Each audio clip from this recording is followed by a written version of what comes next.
A museologia social é o estudo do fato museológico, que nada mais é que a relação entre os seres, os patrimônios e os meios, e a comida, e a história da comida. O que tem a ver com tudo isso?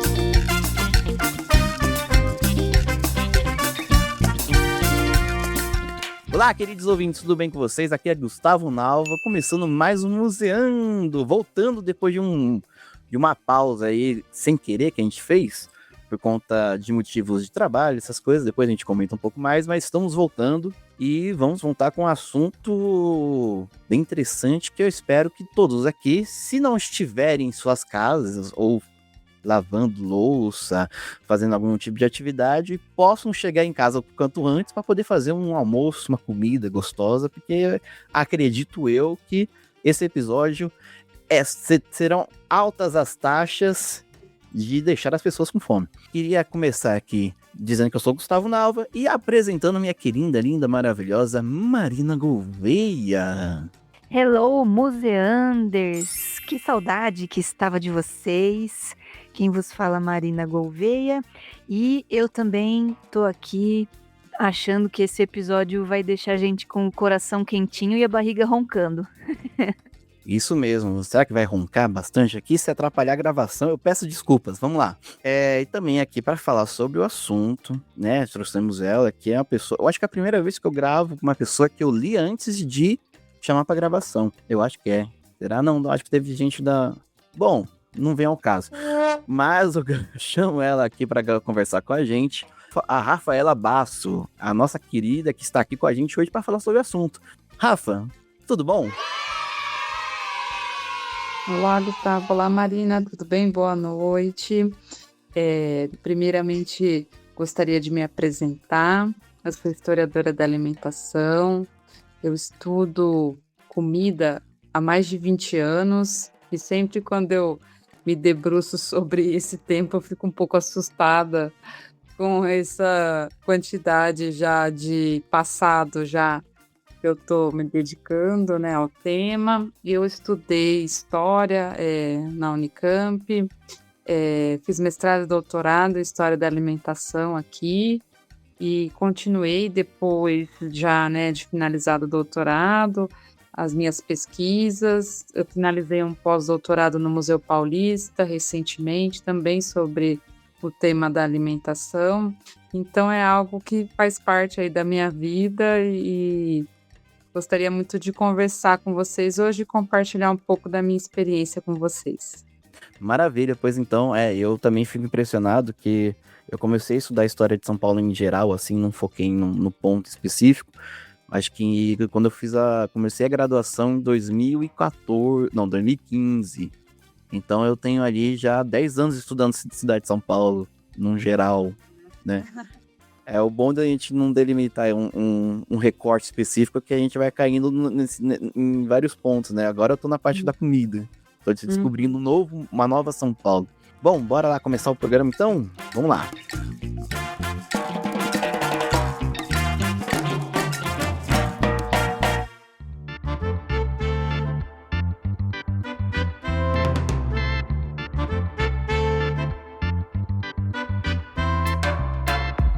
Rafaela, vou começar aqui fazendo uma pergunta para você sobre sua pesquisa, sobre você. A gente quer entender um pouco mais por que a Rafaela chegou nesse tema, por que você decidiu estudar isso. Você falou que estudou na Unicamp.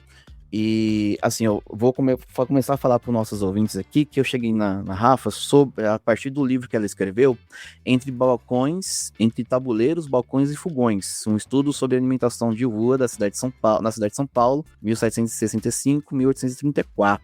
Que é fruto do trabalho de doutorado dela, né? Esse doutorado.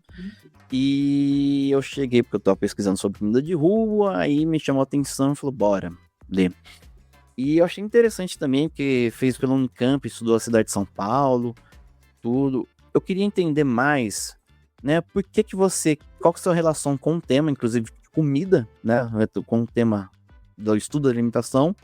E por que você quis se debruçar sobre esse estudo sobre a alimentação? Depois de tanto tempo estudando história da alimentação, essa é uma pergunta que sempre vem à tona, né? E eu acabei me debruçando sobre ela a primeira vez quando eu tive que fazer a análise, porque eu estava com dificuldade de escrever.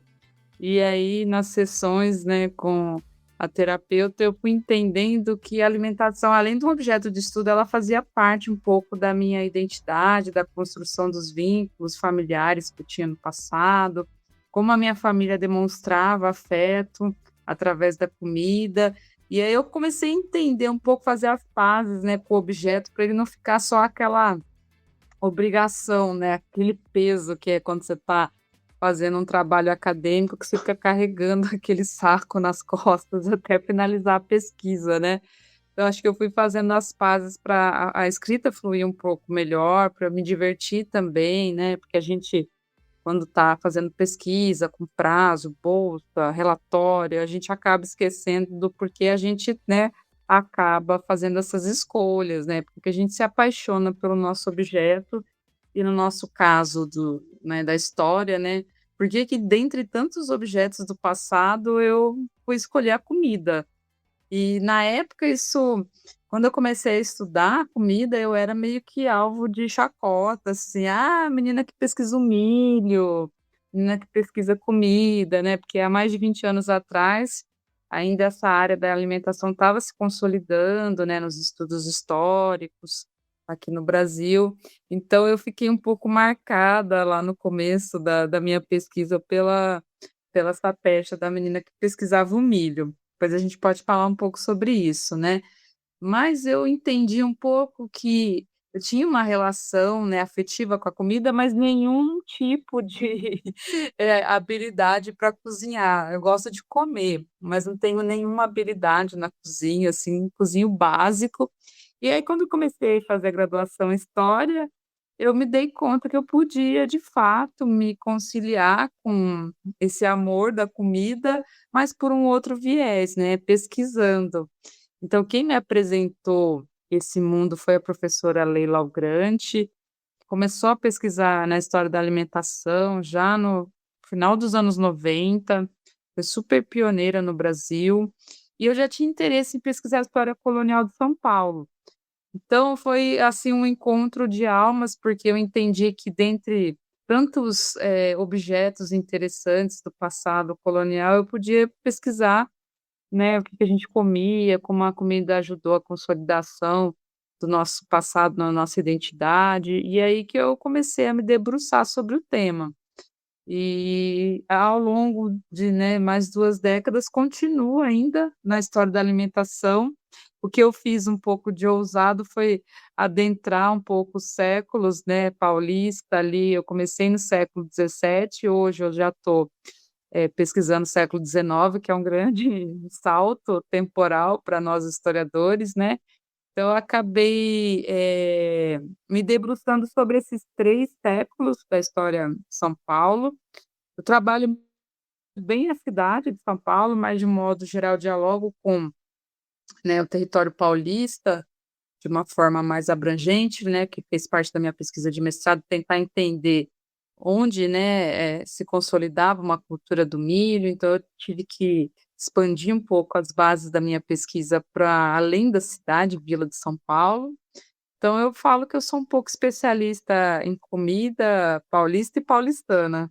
Adoro. Olha, imagina, Mar, ser especialista em comida paulista e paulistana. Olha que coisa doida. Eu estava pensando, quando a gente estava falando aqui na abertura, o quanto comida tem a ver com afetividade. E aí eu falei: "Ai, será que a gente já entra nisso ou não?". E aí depois a Rafa já falou assim, exatamente sobre isso, né, sobre a relação dos laços que a gente cria com o que está em torno da comida, não necessariamente com a comida em si, mas o preparo, o fazer, a comunidade que se envolve ali em volta desse ciclo de de plantar, coletar, enfim. E lembrei de uma colega hoje, ela é de Piedade, eu trabalho no Museu Paulista, né, e ela trouxe um curau pra gente, que a família dela planta, colhe e né, fizeram tudo ali artesanalmente, ela levou pra gente comer. E comida é sobre isso, né. É. Engraçado, como toda vez que a gente vai gravar um museando, coisas sobre o assunto acontecem na nossa vida, né? Domingo eu tava fazendo bolo de fubá. Bolo de fubá, e eu tava lembrando que a gente ia gravar nessa terça-feira, né? Então, e foi tipo, tava na tarde ali, domingo, eu vou fazer o quê? Ah, vou um bolinho de fubá aqui com goiabada. Eu só queria lembrar o pessoal aqui da Museando que a gente fez um episódio lá atrás, em 2021, sobre a relação da cultura e da comida, que eu lembrei agora, que a gente gravou com a irmã da Marina, com a Helena e com o Lucas na época, né? Que a gente tava na Clio, tinha o Lucas da Orquiza e a gente gravou com a Helena também. E a gente falou bastante sobre essa questão da afetividade. E é bom a gente, depois de, que, 5 anos? Nossa, Tudo 2021. isso? É, Tudo tô isso? vendo, tô vendo, a gente publicou dia 31 de agosto de 2021. Nossa, Vai fazer foi. 5 anos. Depois de Sim, 5 anos, estão retomando o tema aqui. Eu acho sim. interessantíssimo. E era uma Bom, pesquisa sobre afetividade, em comida de comunidades imigrantes aqui em São Paulo, não era?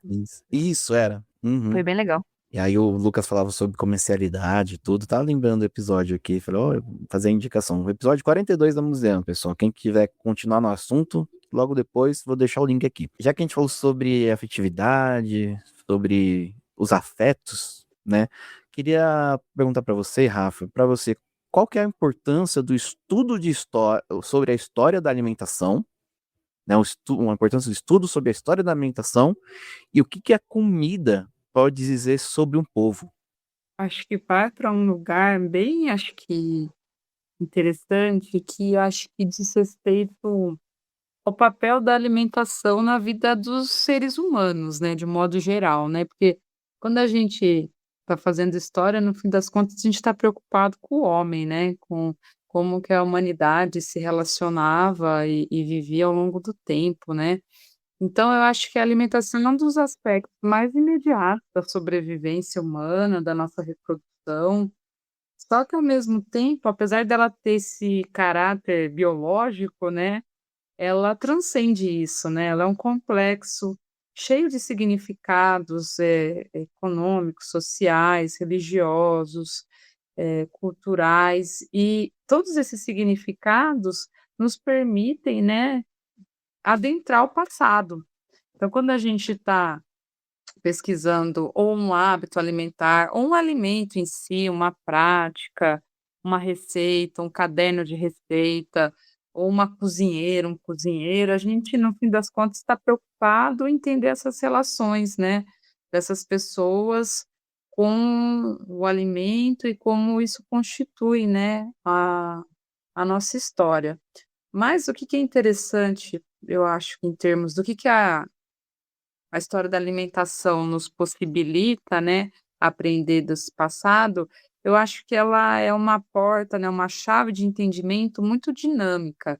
Então, acho que por estar ligada a essa história do cotidiano, da vivência mais imediata dos homens, eu acho que a gente consegue romper aquela perspectiva muito tradicional da história, né, focada nos grandes acontecimentos, nas figuras ilustres. E aí, acho que deslocar essa lupa, né, do passado para revelar essas relações mais cotidianas, né, onde a experiência, dos homens, vem à tona. Então acho que a partir disso, dessa história cotidiana, a gente consegue, eu acho que desdobrar as relações de dominação e resistência entre grupos, a gente consegue, acho que adentrar um pouco outros sujeitos do passado. É claro que, né, a gente já se distanciou muito dessa história, né, factual, triunfal já, né, na nossa historiografia. Só que, olha, às vezes, assim, a gente precisa reafirmar um pouco a importância da gente, trazer uma história, né, dos povos que foram subjugados, silenciados ao longo do tempo, nas instituições de memória. Então eu acho que a história da alimentação permite isso, acho que de você dar voz e dar agência para os grupos indígenas, africanos, no caso, né, da história nossa, do Brasil, eh, e eu acho que é uma maneira que a gente consegue adentrar esse fazer da história ao resto do chão, que a gente fala, né, que é privilegiar a experiência das pessoas comuns, porque no fim das contas todos nós comemos, né. Então quando a gente vai para os documentos, a gente tem claro, né, depois a gente pode falar um pouco sobre isso, sobre essa dificuldade, mas a gente consegue, né, claro, com, as metodologias, possíveis, eh chegar nesses grupos que foram silenciados e fazer uma história, eu acho que um pouco mais dinâmica, onde os acontecimentos, né, podem ser apreendidos através da convivência, da justaposição de saberes, de tecnologias, de tempos distintos. Então uma receita vai, por exemplo, revelar para a gente tudo isso, né, como a gente tem conhecimentos de culturas distintas, como que isso vai sendo negociado ao longo do tempo para chegar de fato ali no prato e na boca das pessoas. Então eu acho que um pouco fazer da história da alimentação tem disso. Eu tenho uma pergunta de dúvida, pode ser meio, não sei se eu tô confundindo conceitos. O que você estava me dizendo agora me parece muito com a lógica do conceito da cultura material. Você trabalha isso, algo do tipo esse conceito ou outro relacionado à comida? É que eu fiquei na dúvida, será que a gente pode aplicar o nome cultura material para comida? Mas acho que sim, né? Sim, podemos, né, dentro da perspectiva, né, dos estudos de história da alimentação, tem esse diálogo, né, porque um dos primeiros, autores que traz isso à tona é o Fernando Brodel, né, que forja, né, esse termo lá, né, meados do século XX, da cultura material e como isso está ligado a esses elementos mais, acho que basilares da existência humana, né.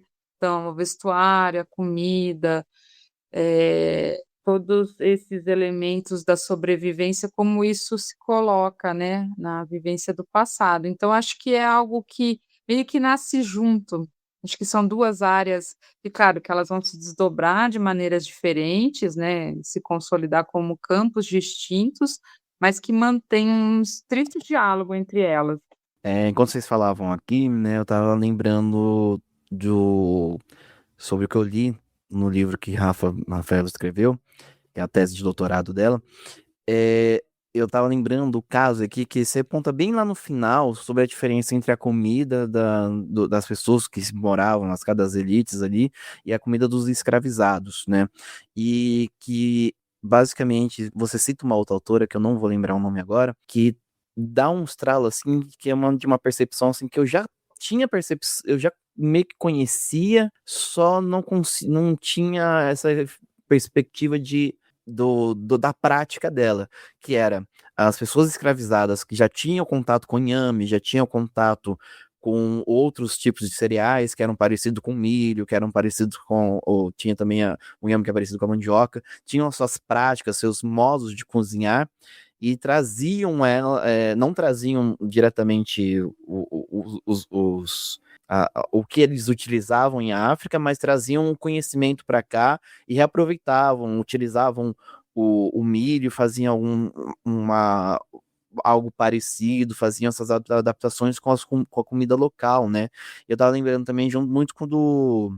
É que eu não posso errar o nome dele, não, senão vai parecer que eu tô falando do governador, o ex-governador de São Paulo, o Dória, o Carlos Alberto Dória. É que toda vez que eu vou falar o nome dele, já vem João Dória na cabeça, né? Que é uma injustiça pra ele, né? Mas o Carlos Alberto Dória, que ele escreve o livro, né, que eu li do Cultura Caipira da Paulistânia, Uhum. em que ele vai falar isso, né, que não existe essa coisa que nos anos 80, nos anos 70, muito por conta do turismo, vai se criar de comida regional, aquilo que é comida regional, e muito o tempero, aquilo que é adaptado à região onde é feito a comida, onde as pessoas comem, onde que as pessoas produzem aquilo. Nesse sentido, a gente pode pensar que muito da comida, da história da comida, da cultura material, também está ligada à história regional, a uma parte de geografia, né? Que aí extrapola muito mais também. Essa geografia também, botânica. Então a comida, ela abraça um grande campo, né? Eu só fiquei pensando aqui, né, no que foi conversado. Eu dou essas brisadas também, eu peço perdão. Imagina. Mas é isso que você falou, né, sobre, a gente compartilhar alguns alimentos e como isso vai trazendo reflexões sobre a formação cultural no Brasil, é o Sidney Mintz que fala, né, ele é um sociólogo, e ele vai falar sobre a reafricanização de alguns elementos na América, né, caribenha, por conta, né, da escravidão. E aí eu trouxe esse conceito para pensar um pouco essa presença negra na cidade de São Paulo e como é algo muito difícil, né, eu acho que a gente vai falar um pouco sobre isso, sobre as dificuldades, né, da área da história da alimentação. Só que o que que eu entendi, que muitas vezes o fato de eu não conseguir ter, indícios e referência aos alimentos africanos em São Paulo não significa que eles não trouxeram uma cultura, um modo de saber, um conhecimento já associado, né, a esses alimentos ou a alimentos que eram, né, referenciais para eles em África, né. Então aí eu vou falar um pouco sobre essa como o milho é reafricanizado, né, com a presença dos escravizados nas ruas de São Paulo. Então é um pouco o que você está dizendo, né, a alimentação ela, de alguma forma, ela sempre vai trazer essa perspectiva multidisciplinar, né, a pesquisa em história da alimentação, a gente vai falar um pouco sobre economia, sobre, geografia. Então quando a gente fala dessa constituição do que era o território de São Paulo, que fazendo uma referência, né, ao livro da Paulistânia, por exemplo, no período que eu pesquiso, capitania de São Paulo era, né, o que é hoje o estado de São Paulo, Minas, Santa Catarina, Mato Grosso, Goiás.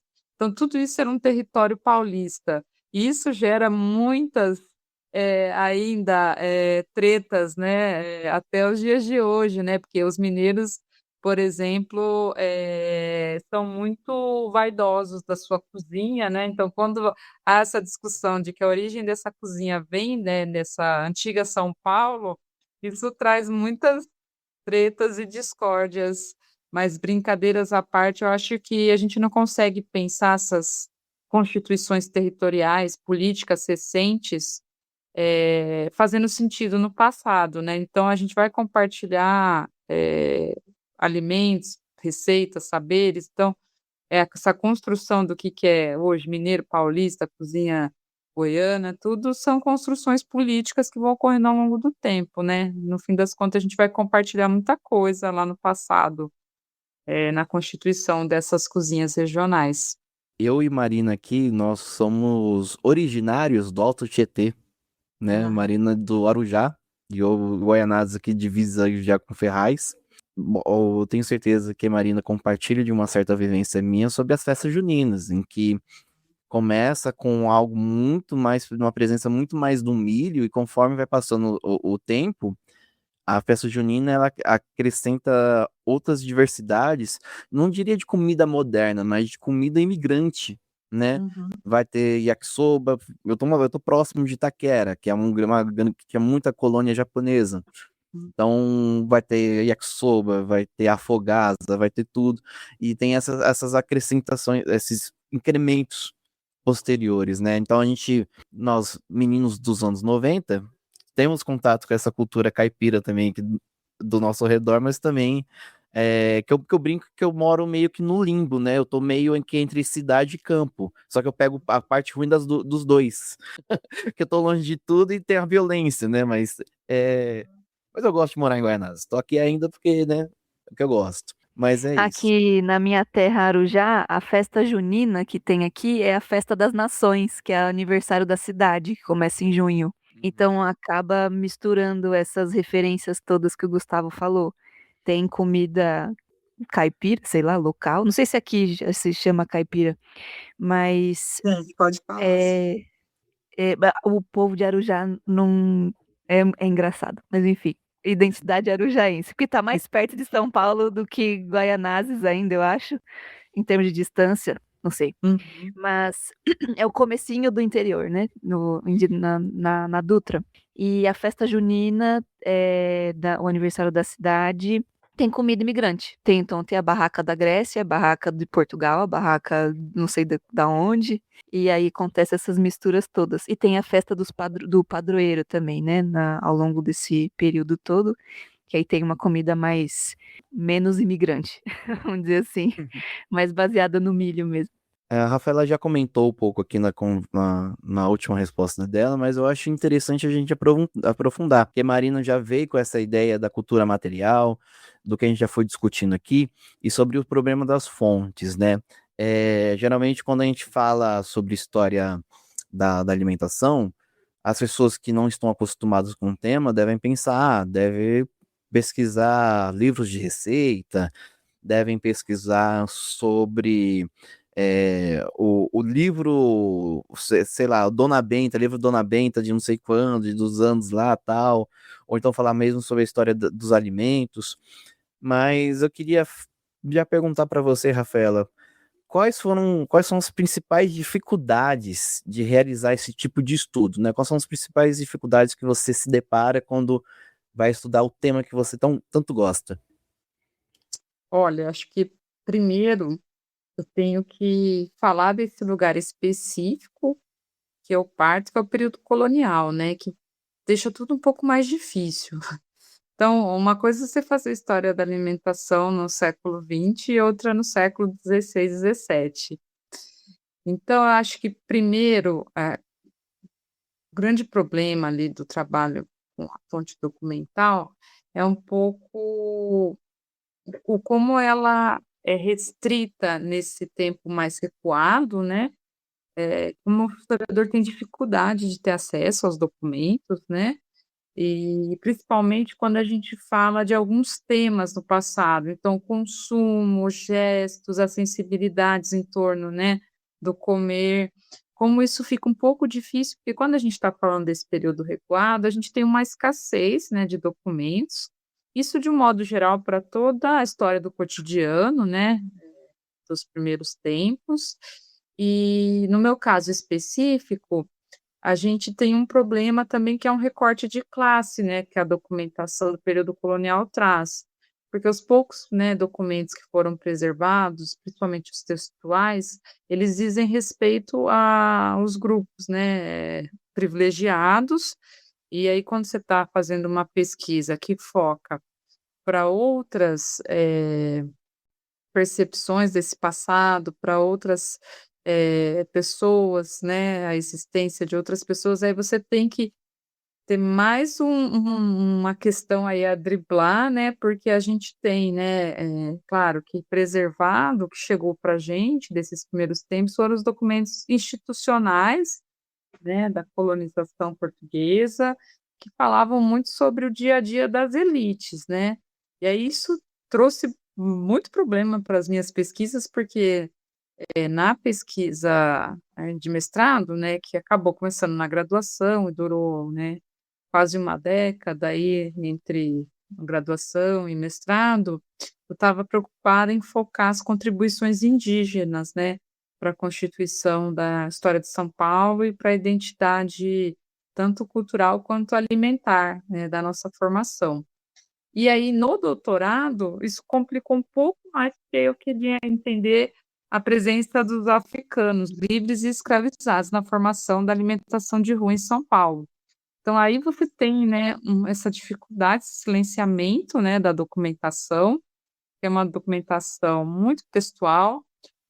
Eu fui trabalhar com uma documentação mais interessante, tridimensional, agora no pós-doutorado, eu adentrei um pouco esse recorte temporal que eu disse para vocês, mas até então eu estava trabalhando no século XVII, XVIII, início do XIX, né.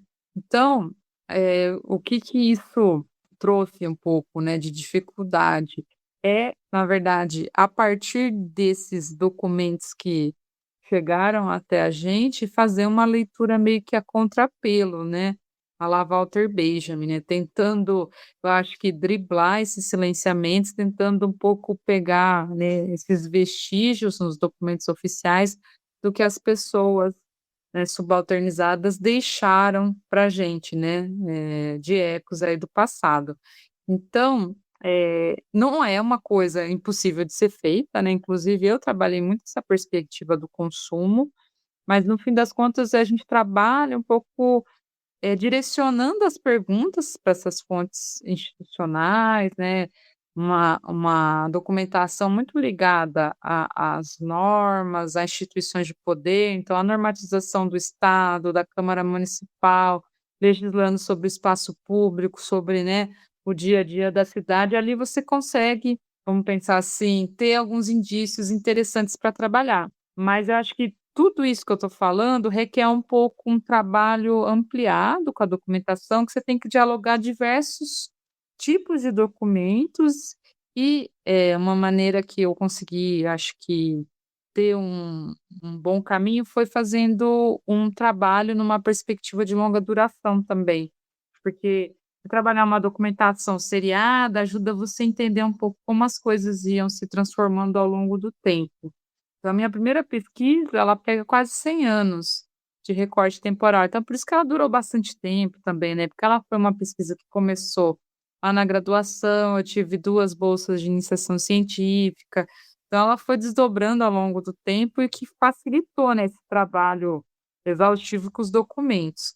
Então são documentos de arquivo mesmo, eu lembro que eu me sentia, assim, a historiadora máximo, assim, porque eu ia para o Arquivo Público do Estado de São Paulo e via o pessoal trabalhando com documentação impressa e eu trabalhando com os manuscritos lá, todos empoeirados e cheio de veneno do passado, né, aquelas caixas que eles pegavam de metal, que eu acho que nem tem mais hoje como acessar isso, mas naquela época, no começo dos anos 2000, foi um pouco esse cenário.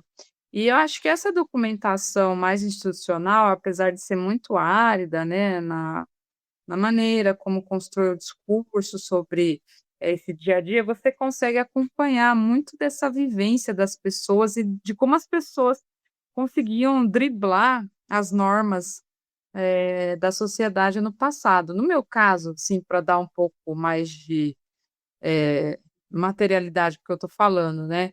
Eu estava, por exemplo, na pesquisa sobre comida de rua, preocupada em ver a presença das mulheres, escravizadas nas ruas de São Paulo e como que elas conseguiam trabalhar nesse cenário, né, porque dentro, da vivência urbana da cidade, existe uma série de legislações que cerceavam a circulação dessas mulheres pelo espaço público e o que elas vendiam.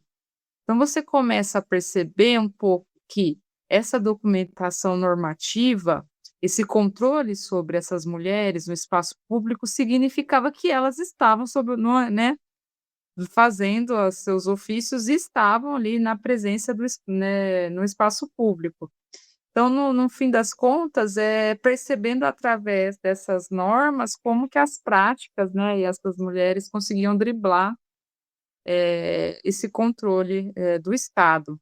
E no fim das contas, eu acho que é uma lógica que eu trouxe para tudo um pouco, a trabalhar um pouco o silenciamento e como esse silenciamento diz muito sobre o que a gente tinha, né, de prática cotidiana no passado. Então, eu acho que no fim das contas, a gente nunca vai escapar desse trabalho de historiador de fazer as perguntas certas para o documento, né. Isso vale para a história da alimentação, mas para qualquer outra área, né, de pesquisa, né, então a gente sempre tem, né, na nossa perspectiva, essa preocupação, né, de falar quem produziu esse documento, qual que era a intenção, né, para quem foi produzido, o que que a gente tinha de proposta, porque no fim das contas, nesse período do nosso passado recuado, a gente não tem, cadernos de receita, a gente não tem livros de cozinha, né, a gente não tem diários, a gente tem muito pouco, alguns relatos de viajantes que já são, assim, algo super interessante, né, e que traz muita informação, mas é meio que isso, assim, então você tem que tentar dialogar com outros tipos de fontes que falam sobre o cotidiano, sobre aspectos econômicos da cidade, a produção agrícola, que a Marina falou, né, no começo da fala dela. Então você vai tentando chegar à alimentação e ao consumo por outros caminhos, né, com outras perguntas e outros caminhos. E aí isso vai mudando um pouco, né, o paradigma da pesquisa quando você já chega no século XIX, né, e XX, que você já tem esse outro corpus documental, a gente já tem um acesso de cultura material e objetos tridimensionais, instituições de memória, museus muito mais acessíveis, né? Eu percebi isso na minha pesquisa de pós-doutorado. Trabalhei sobre sociabilidades domésticas, o como é muito mais fácil poder trabalhar com cultura material, né? Cultura material e para chegar no consumo do que eu fiz lá atrás, quando eu estava trabalhando só documentação institucional e camarária. Então, eu acho que são questões que se apresentam para o historiador da alimentação, esse problema da documentação e da escassez de documentos nos tempos recuados, que a gente tem que enfrentar um pouco. Mas eu acho que muita coisa já mudou na historiografia, que tem nos possibilitado manter um diálogo, né, com outros autores. Eu lembro que isso era um ponto também difícil da pesquisa, é ter dificuldade, né, de encontrar referências teórico-metodológicas para trabalhar. Então, eu me lembro muito assim que tinha um texto do Piano e do Henrique Carneiro, no Análise do Museu Paulista, que trazia um levantamento, um panorama sobre a história da alimentação, isso acho que de 97, se eu não me engano, e era isso que a gente trabalhava. Era um texto mais alguns textos do Henrique, outros do Carlos Antunes, que era um professor da Federal do Paraná. E aí, ao longo das décadas, isso, né, foi mudando e acho que a história da alimentação foi se consolidando como um campo de pesquisa, com opções, né, de várias temáticas, de perspectivas de trabalho diferentes na história econômica, na história social. Então, hoje, por exemplo, a gente tem vários GTs na AMPU dedicados ao tema, né, que é o nosso encontro, né, dos pesquisadores, historiadores, né, que acontece anualmente. Então, a gente percebe um pouco como mudou, né? Hoje eu lembro, estava pensando um pouco sobre a nossa conversa e lembrei que quando eu comecei lá no começo dos anos 2000, eu tinha que ficar caçando eventos para levar a pesquisa, para divulgar os resultados, e em GTs de história da escravidão, ou no caso, né, na época de história indígena. Então a gente tinha que forçar um pouco goela abaixo as pesquisas de história da alimentação em outros GTs que nos aceitavam e ficar feliz, né, que a gente conseguiu estabelecer um diálogo, né. Então como mudou tanta coisa desde então. Então eu acho que eu citaria esses 2 problemas, assim, essas 2 grandes dificuldades de fazer pesquisa na área, a escassez e a dificuldade das fontes institucionais, né, de falar sobre as pessoas, comuns, e a historiografia nesse começo também que era muito, restrita e hoje também a gente tem acho que uma mudança nesse sentido. Tem mais opções e mais perspectivas de trabalho para dialogar. Vou aproveitar que é seu comentário sobre as mudanças ao longo desse tempo. Eu tô um pouco perplexo e um tanto quanto admirado, porque quando você falou, quando eu li no livro lá, que você que fala que consulta os maços de população. Para quem não sabe, maço populacional é como se fosse o IBGE da época, né, na época colonial, só que com algumas outras questões que falam mais sobre trabalho, essas coisas, sobre arrecadação. Também é meio que uma Receita Federal com o IBGE, uma coisa assim. Eu tive que consultar os maços no começo do ano, assim, porque eu tava procurando informações sobre um cemitério na Penha, que eu tinha encontrado, assim, sabe? E fui ver se tinha alguma coisa lá, na região da Freguesia da Penha. E eu acessei o digitalizado do arquivo do Estado. Tá lá. Hum. Entra com GovBR e você acessa. Agora você falando que foi. Não, isso não tinha passado na minha cabeça. Você foi até o arquivo do Estado lá na Zona Norte, uma região que se cair uma chuvinha já alaga tudo. E se consultou os papéis e tudo, assim, eu fiquei, mas, gente, como mudou, como não é fácil pesquisar, mas como tá muito mais facilitado o acesso à pesquisa, né? O acesso a fontes primárias. Nossa, eu penso um pouco sobre isso, como isso impacta a formação, né, dos historiadores, pesquisadores de modo geral do passado, porque nessa época que eu trabalhei, assim, como o tema da alimentação não é um tema que vai estar lá dado no documento, né, você tem que ficar caçando indícios em diferentes tipos documentais, você acaba tendo um panorama dessa vivência no passado, né. Então, por exemplo, para achar as quitandeiras na cidade de São Paulo, eu lia um conjunto documental que chama Papéis Avulsos, que é essas miscelâneas gerais da Câmara Municipal e que, ora, né, vez ou outra, você encontrava alguma coisa das quitandeiras ou das ruas ou do comércio das ruas, mas aí você lia tudo que acontecia na cidade. Então você tem uma perspectiva muito alargada do que é essa vivência no passado, né. Então muitas vezes coisas que eu não estava interessada se apresentavam para mim.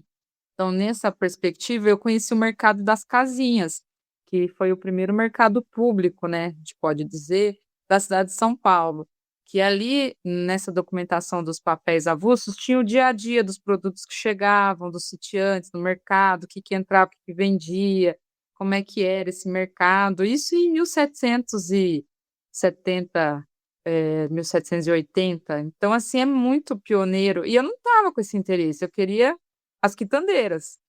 Então, no fim das contas, hoje, com a digitalização, com a busca dos termos-chaves, os indexadores, você fica um pouco restrito, né, na sua perspectiva de pesquisa, infelizmente. Então a gente era obrigado a se deparar com coisas que a gente não estava esperando. Hoje em dia a gente dá. Opa, eu acho que ficou alto meu microfone aqui. Hoje em dia a gente dá um Ctrl F e já encontra rapidinho, né? Mas quer Exato. E comentar. se você não encontra, você parte para outro documento e abandona aquele. É basicamente isso, né? A pesquisa já é facilitada, a gente já acha rapidinho, a gente faz um filtro. Tudo bem que às vezes a gente tem que fugir do filtro porque não é tudo que o robô entende que tá escrito, né? Mas aí a gente dá nossos pulos. Bom, já que a gente falou sobre as fontes aqui, sobre todo esse trabalho do historiador, né? E sobre falando sobre cultura material, da história contrapelo também, sobre pegando todo esse arremedo do que comentamos aqui, queria fazer uma pergunta, né? Por que que é correto, e se é correto, a gente afirmar que um tipo de prato, uma prática, um modo de preparo, é correto a gente afirmar que é um patrimônio? Sim, Gustavo, é correto afirmar que um determinado prato, preparo culinário é patrimônio na medida que ele vai envolver determinadas práticas, saberes que foram transmitidos de geração em geração, né? Então, quando a gente vai pensar num prato como um patrimônio, o ofício, né, das mulheres que fazem o acarajé, das baianas, né, ou o modo de fazer do queijo mineiro, tudo isso a gente entende que não é a comida em si que é o patrimônio, né, mas são os conhecimentos, as técnicas, os costumes associados àqueles preparos, né.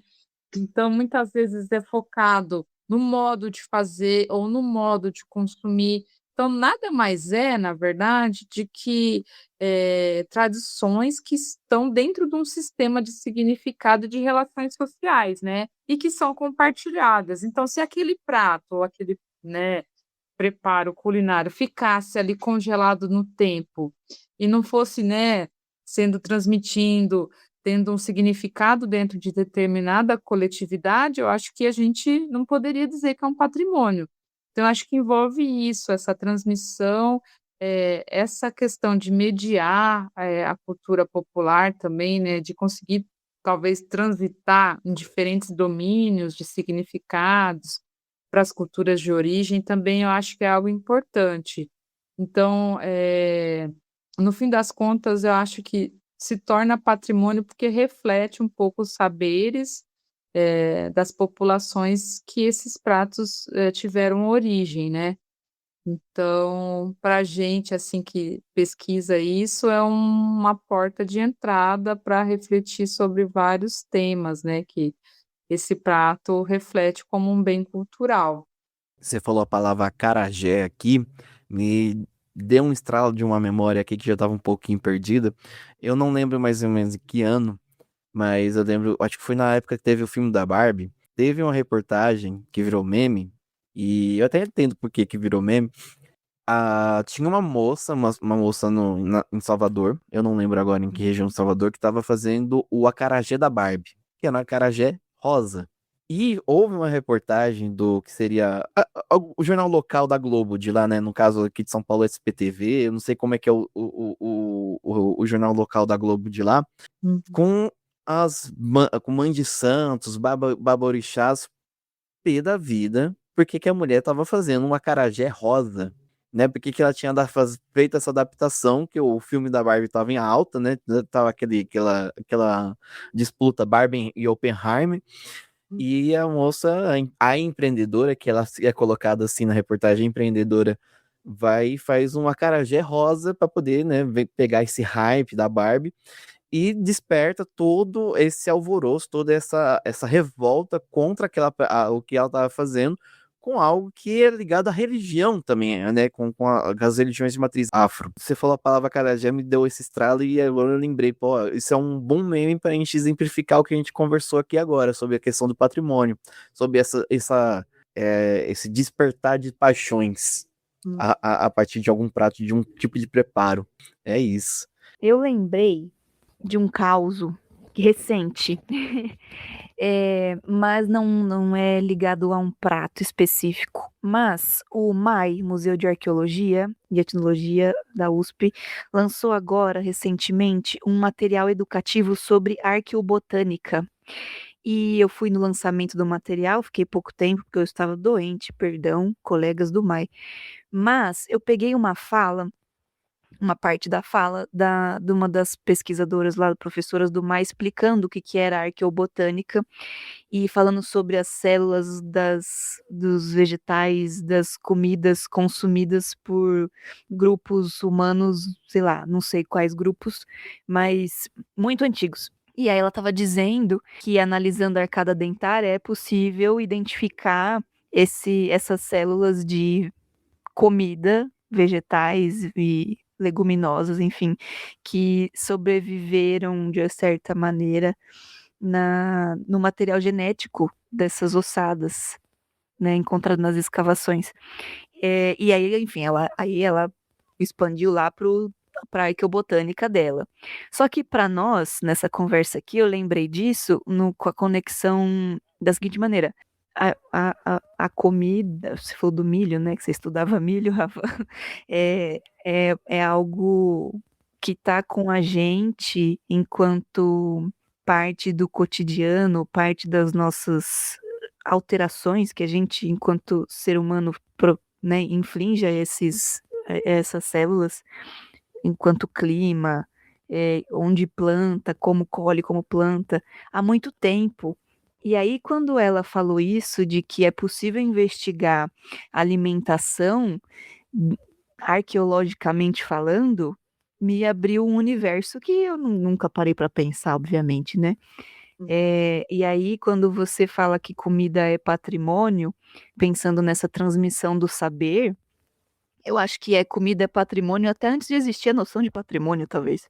Porque essas transformações que a gente faz com o alimento, desde quando a gente, esses seres aqui que manipulam as coisas da natureza, a gente tem esse saber há muito tempo. Mais do que a gente consegue mensurar, talvez. Faz sentido? Foi uma brisa mesmo. Mas Com certeza. Eu acho que fui longe. essa questão do patrimônio que você traz, acho que isso é interessante. Eu estava dando uma palestra no Sesc esse mês sobre essa presença do milho, né, nos festejos juninos, e eu lembrei um pouco quando você estava falando que a gente tem um pouco na historiografia da alimentação essa dualidade, né, essa presença de milho e mandioca na nossa formação social, né? E existe uma vertente que, principalmente que desdobrou, né, entre cozinheiros, pessoal da gastronomia, que a mandioca seria um elemento que representasse a brasilidade mais do que o milho.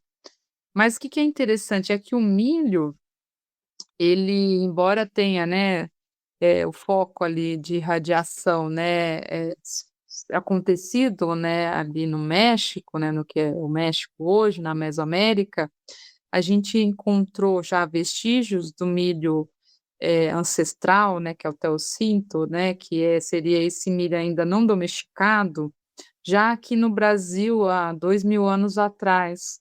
E aí isso traz um pouco, revela o papel de diferentes grupos indígenas na domesticação das diferentes variedades de milho que a gente tem, né, no nosso país, que a gente foi perdendo ao longo do tempo. Mas que no fim das contas, quando a gente pensa nessas diferentes relações com esses alimentos ancestrais e o papel desses grupos na domesticação das espécies que a gente encontra hoje, a gente fala, né, a gente pode falar isso também que é patrimônio, né, porque no fim das contas são saberes, como você falou, né, que foram sendo transmitidos lá atrás e que a gente acaba se perdendo um pouco, né. Então olha, né, como a domesticação do milho fala muito sobre esse patrimônio que foi sendo compartilhado, né, de quais sementes se davam melhor com determinado território. Então, por exemplo, os milhos guaranis que a gente tem, são de diferentes colorações, gostos, texturas, né, então como esses saberes foram sendo compartilhados, e claro, né, que isso foi sendo transformado, né, recentemente pela indústria, mas que ainda sobrevive em muitas comunidades tradicionais, inclusive dentro de São Paulo, né. E uma dessas palestras eu tive com a Gerá Guarani, que é uma dessas lideranças que trabalha com essa, cultura, o plantio desse milho ancestral deles, e isso é muito interessante, porque é dentro de São Paulo, que as pessoas acham que milho, crioulo está muito lá longe, inacessível, né, da gente, né, então isso é algo que realmente a gente pode brisar quando a gente fala desse tema, realmente. Muito bom. Adoro essas brisas da Museando. Eu acho que o grande gostoso de gravar, uma das partes gostosas de gravar Museando é justamente isso, essa conversa que a gente tem. Passando aqui para um tema polêmico, né? Eu quis jogar uma polêmica aqui para Rafaela, porque não é de hoje, mas é recorrente, né? Sempre que fala sobre comida, sobre essas regionalidades, né? Que a gente já falou sobre, né? Até comentou aqui sobre a construção dessas regionalidades aqui. Toda vez que se chega em São Paulo, gostam de apontar uma comida que eu acho que os três aqui devem gostar, devem comer. Não, mas que é uma grande polêmica na internet, né? Então, o cuscuz paulista, ele sofre muito bullying na internet, somente quando querem falar sobre a região de São Paulo e com toda a comida que se é produzida aqui. Eu queria aproveitar e perguntar para Rafaela. Rafaela, é válido todo esse bullying que o cuscuz paulista recebe, inclusive chamado de ralinho de pia? É válido, sim. Olha, Gustavo e Marina, eu vou dar uma perspectiva para vocês, de pesquisadora, mas também entusiasta e grande, degustadora de cuscuz. Eu adoro cuscuz paulista, mas vamos agora fazer o nosso trabalho sério, né.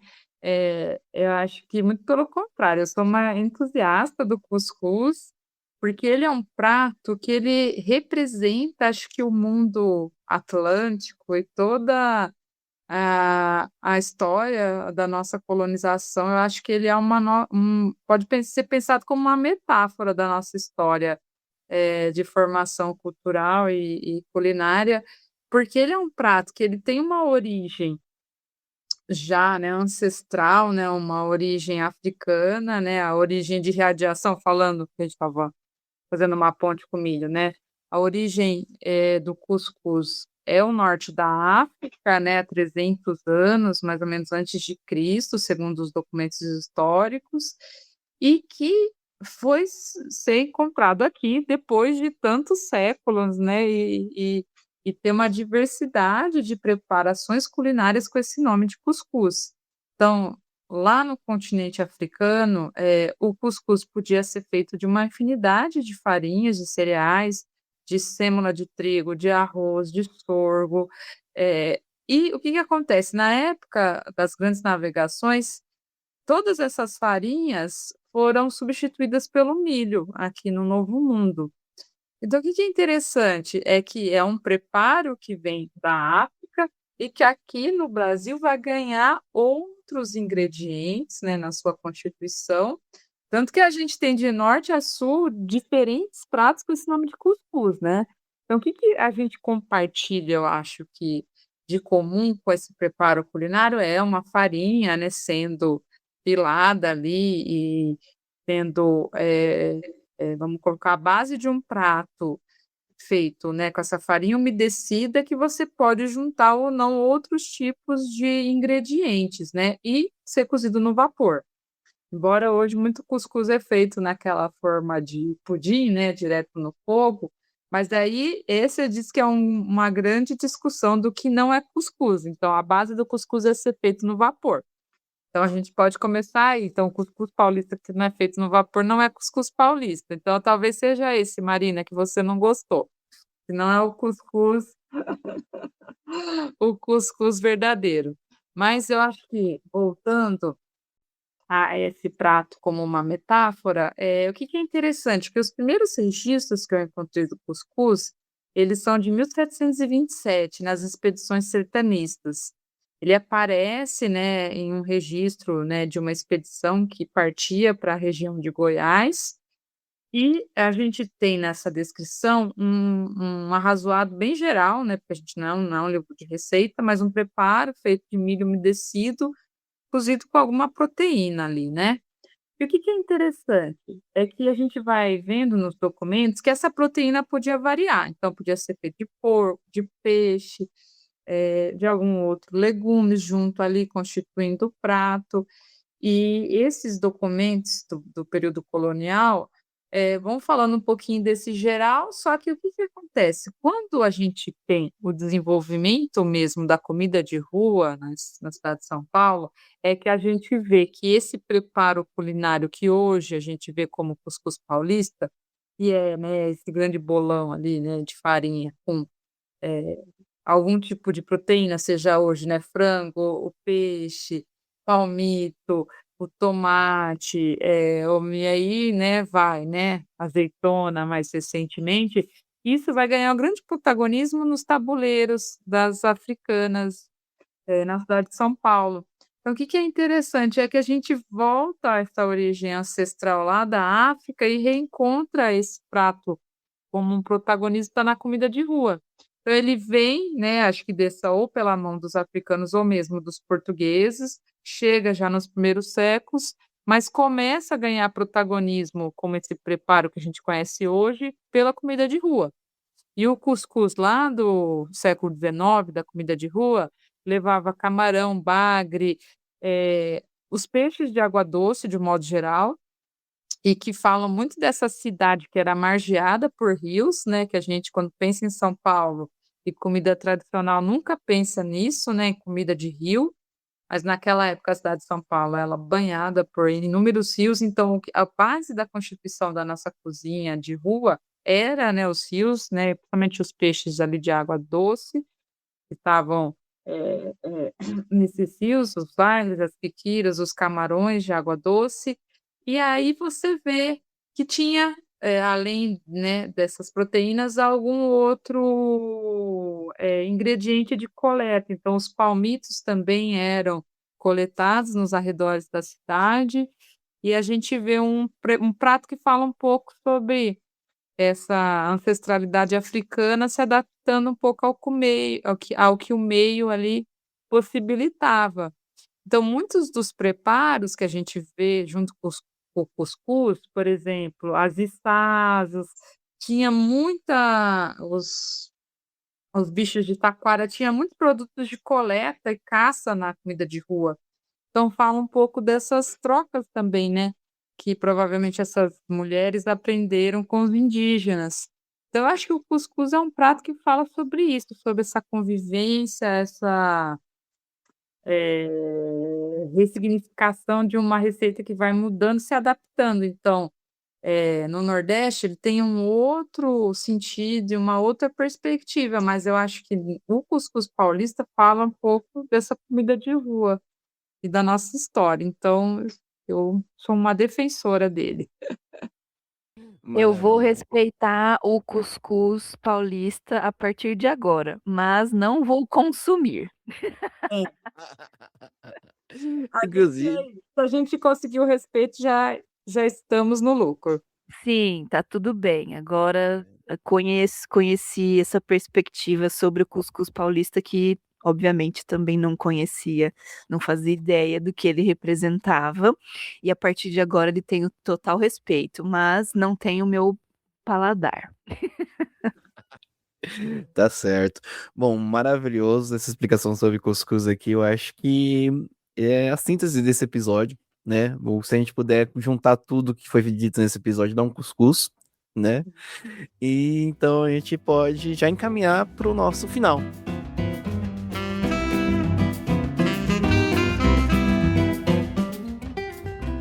Bom, agora chegou a parte das indicações no nosso Vamos ao Museu. E aqui é o momento que nós fazemos nossas indicações, não necessariamente sobre o tema do episódio, também pode ser alguma coisa que a gente gostou durante a semana e quer trazer para vocês aqui.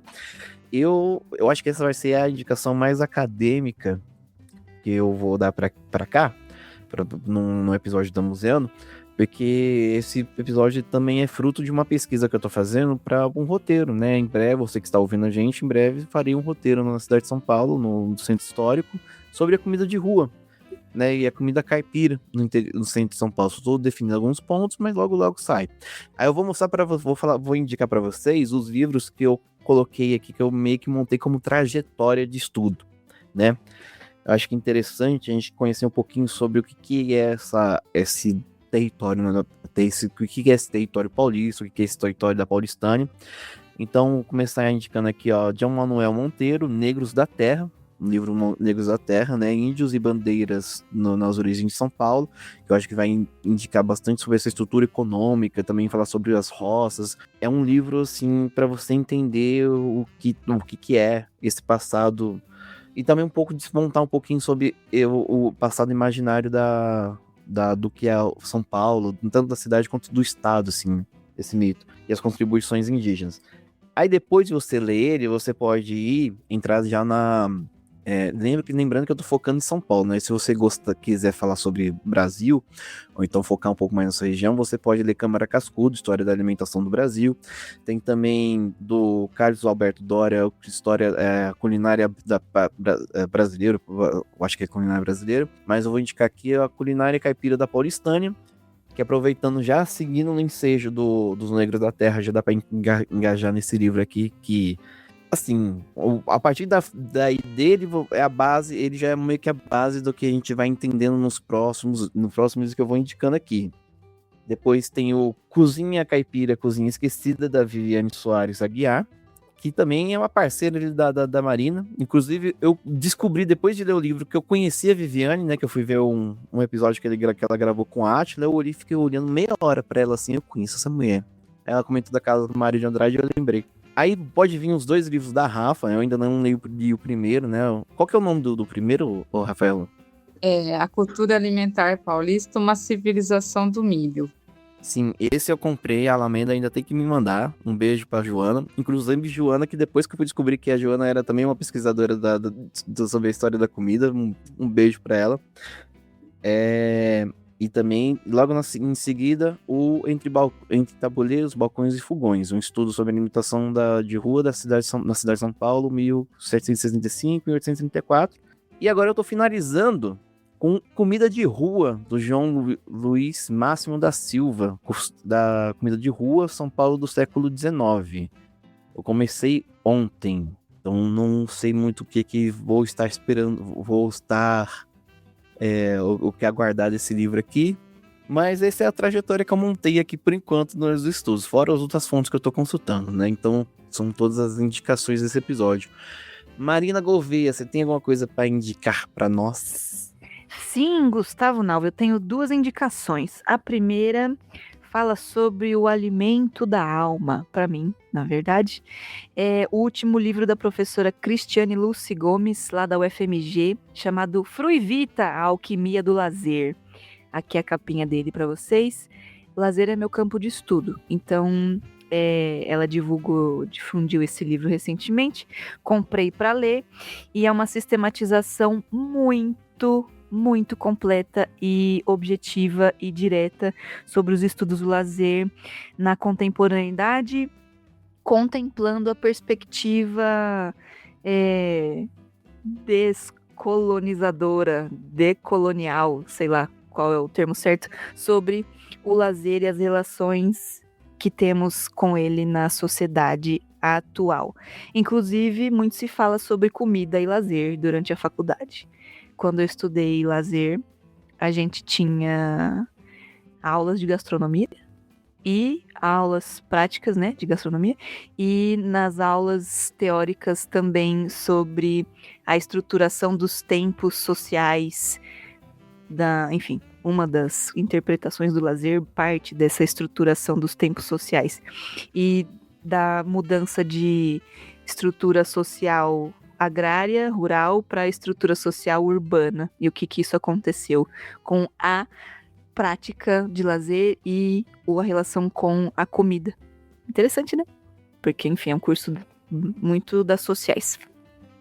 A outra indicação que eu tenho é um livro da nossa querida Karen Montija, que já tem episódio com a gente, que é o Arte com Acessibilidade, da editora Apres. Temos episódios sobre o mesmo tema aqui, Museanders, mas eu estou lendo o livro dela, que é fruto da pesquisa de mestrado que ela desenvolveu recentemente e gerou um livro das experiências teóricas e práticas dela na mediação cultural, arte e educação e acessibilidade estética. Então, essas são as minhas 2 indicações de hoje.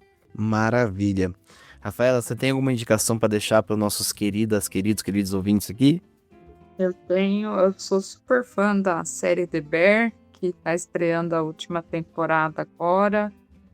Não tem muito a ver com história, mas tem a ver com cozinha, né, com comida. É uma série que fala um pouco sobre a rotina, né, das cozinhas profissionais, mas ela foca muito na sensibilidade dos indivíduos que estão nessa cozinha e fala sobre temas que são complexos para quem pesquisa comida, né? Por exemplo, essa convivência intercultural nas cozinhas profissionais, os protagonismos dos homens e como isso, na verdade, vem sendo questionado ao longo do tempo, né? Então, a protagonista da série, a Sidney, é uma mulher negra, jovem, né? Que traz uma grande mudança ali para o que vai se constituir na narrativa. Então, é super bacana ver por uma outra perspectiva essa história da cozinha profissional. E eu tô super ansiosa, porque eu estou na última temporada, ainda não terminei, mas é uma indicação que eu sempre trago, porque acho que permite a gente pensar muita coisa, né, sobre presente e passado, essas continuidades, as violências na cozinha, né, os assédios. Então, eu já fiz um episódio com isso com a Joana Pelerano, que é uma socióloga, na página Comida na Cabeça, que a gente falou sobre essa série, então também é uma indicação, né? E eu acho que, para finalizar a nossa conversa, eu indico a exposição Sertão Atlântico, que está no Centro Cultural Banco do Brasil, lá no centro de São Paulo. É uma exposição muito bacana, que acho que aí dialoga com o tema da nossa conversa hoje, sobre essa relação, né, do sertão brasileiro com o Atlântico, com essa presença negra, presença indígena na nossa formação cultural.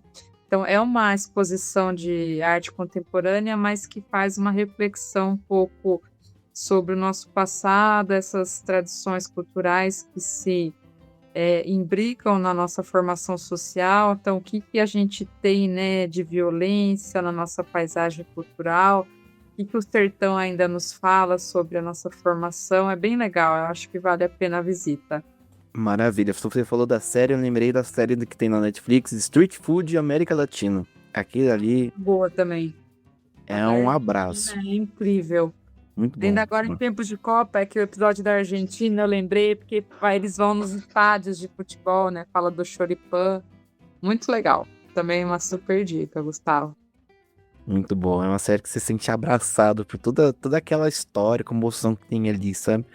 Bom, e é isso, a gente já fez nossas indicações aqui, já vamos indo pelos finalmente, né? Queria agradecer todos vocês, queridos ouvintes que estão aqui com a gente até esse momento, né?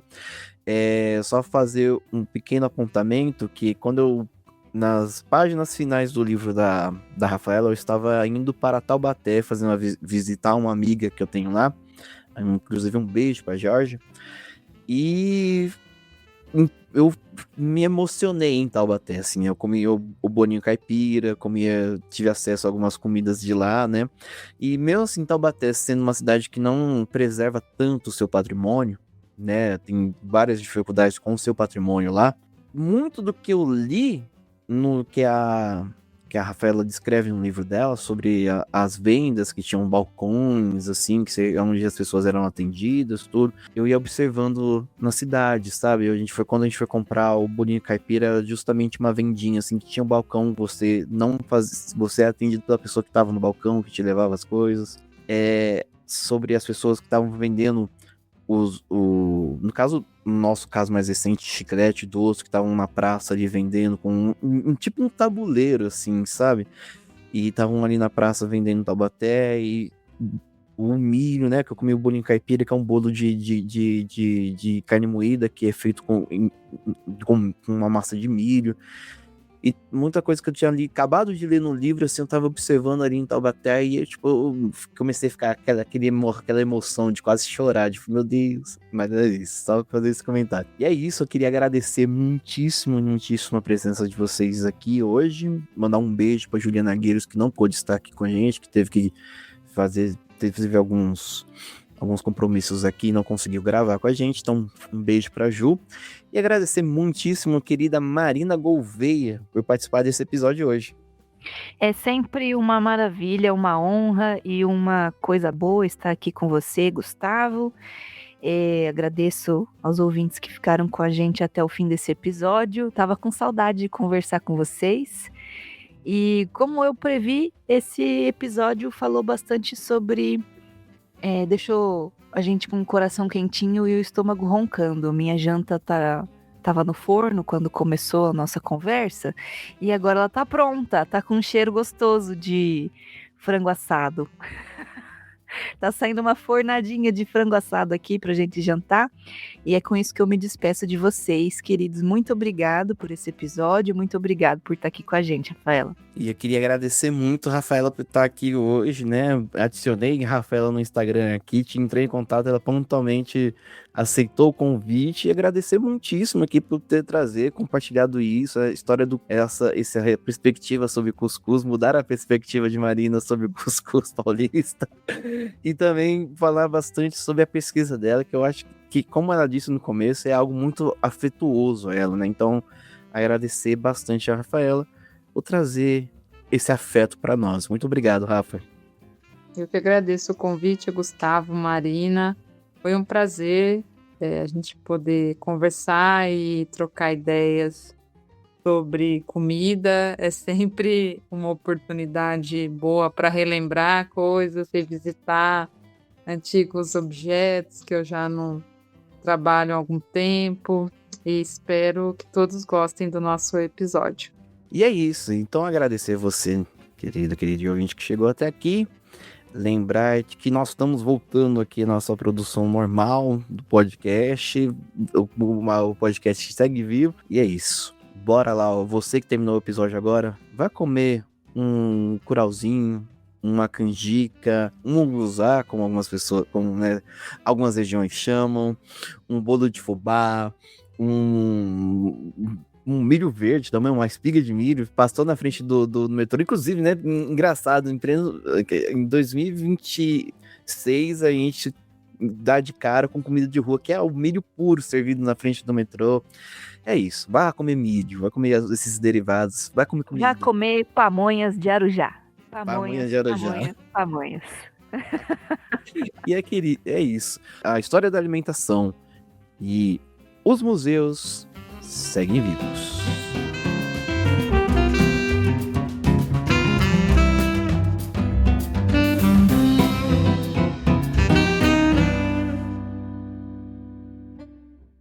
Muito obrigado, vão com Deus, valeu. Santos!